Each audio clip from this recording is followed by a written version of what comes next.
what's up everybody? This is Emilio, aka Coach Emilio. I guess I can start calling myself that since I'm now officially employed by a gym and I'm not just an independent coach for people, which is pretty exciting. So I wanted to make a video about how to get to 100 24 or 16 kilogram snatches in 5 minutes. So aka the RKC/SFG snatch test. So for people who don't know, this is a pretty common kettlebell test, like in the community kind of. Both for the SFG/RKC, if you're a man, you need to hit 24 kilograms, 100 snatches in 5 minutes. If you're a woman, you need to do the same, but with a 16 kilogram. There's some like weight class stuff going on there, but this advice will still generally apply. So just if you're not within the weight class that uses those standard numbers, just assume that this is going to work for you. But I'm coming from the perspective of somebody who uses 24 kilogram as a fairly heavy male. This is a really big test and it scares a lot of people, and I don't think that it should, because I think that it's really not all that scary, and I also don't think that it's really all that hard as long as you train for it properly. So that's not to put down anybody that had a hard time achieving it or getting to it. I just think that there are better ways to train, and I think that sometimes in the kettlebell community, we're not super open and honest about good ways to get to places or exactly how we got to places. So I want to share some of the insights that I've had during my training to get to that particular point. So a bit more information about me, right? I'm an RKC1. I'm currently a new coach at a gym called Concrete Jungle in the Bronx, where I think they noticed some of my kettlebell skills and some of my other previous CrossFit background. I've hit the Secret Service snatch test. I've also hit, so Secret Service is 200 kilogram snatches, the 24 kilogram snatches in 5 minutes.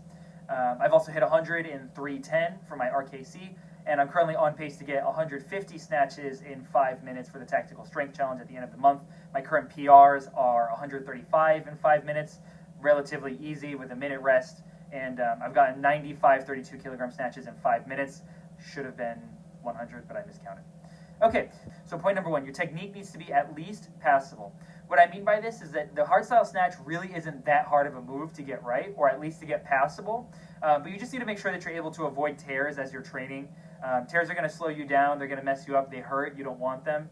And also, during the test, you don't want to potentially fuck up your hand, which after all of your hard work could potentially, due to relative to the tear, your pain tolerance, might mess up your ability to do it. Just don't tear your hands, learn how to snatch, take care of your hands. Yeah, get your technique to the point where it's not going to happen. I can make a technique video if somebody's interested, but there's plenty of good ones. Look up Joe Daniels, you know the people. Feel free to search around. Point number two, make sure you're actually fucking strong enough to snatch the 24 kilogram. So 24 kilograms isn't really that heavy, I know, so you should be able to pass this part pretty easy, but some people can get buried by the need to hold it overhead, right? That's a horrible overhead fixation, but you get what I'm saying.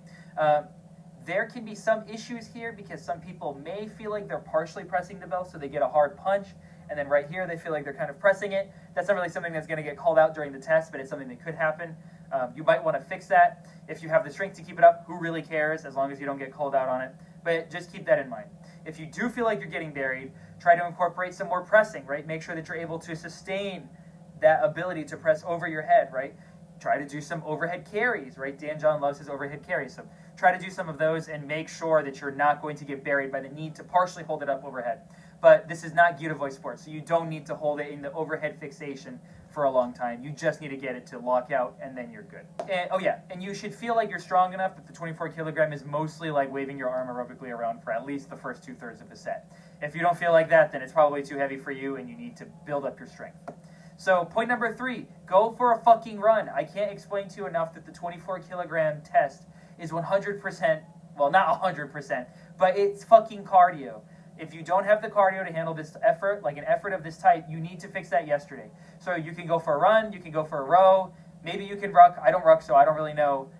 You can do whatever. You just need to build your cardio base up to the point that you can actually call upon your lungs, and your lungs are able to answer, and they don't get buried, right? So if you do have an aerobic base and you feel like you're still struggling and you pass issue number 2, the strength issue, try to do some more specific stuff. So try to do like rowing power intervals, where you like row for gradually ascending lengths of time over the course of a training block, and eventually get to the point where a 5-minute effort going all out feels pretty easy. You'd be pretty fucking surprised how similar an all-out row feels to an all-out snatch test effort. It's pretty much the same thing to me.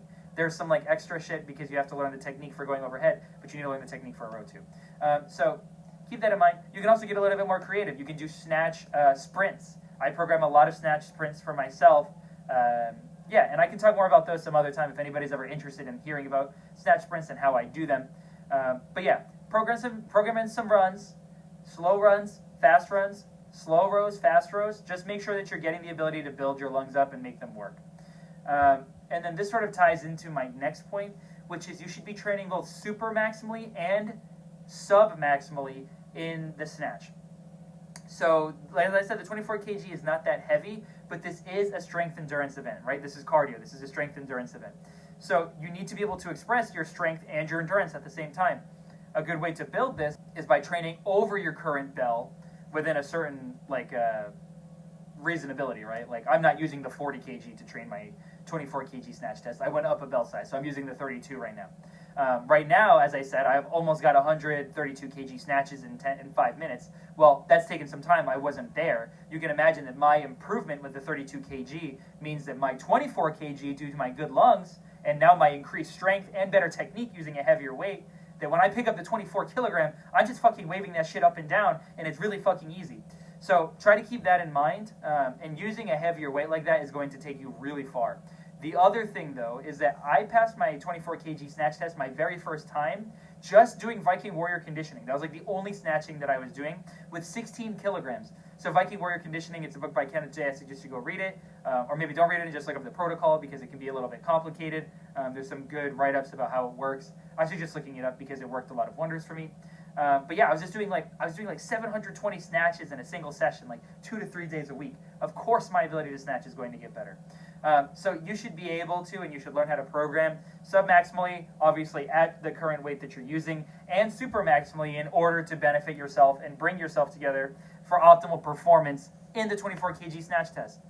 So that's the main tips that I wanted to go over. The other one is that people think a lot about pacing. I know Dan John likes 20, 20, 15, 15, 10, 10. I think that might be the number. I'm not good at math, so I don't know if that's the exact number that will bring you the win. But if it isn't, or if it is, try out 10, 10, 10, 10 over the course of the 5 minutes. A simple and sinister scheme. That's the first thing that I did. It gave me just enough rest, and I had just enough, and I had enough lungs that I wasn't really buried by that. And that's later the scheme that I used to pass the SSST, which was relatively early in my kettlebell journey. I'm sure now I could just do it unbroken. Doesn't sound that hard, but when you're starting, it's pretty great. So yeah, thank you everybody. I hope you have a great day, and yeah, let me know if you're interested in those snatch sprint technique videos as well. Take it easy.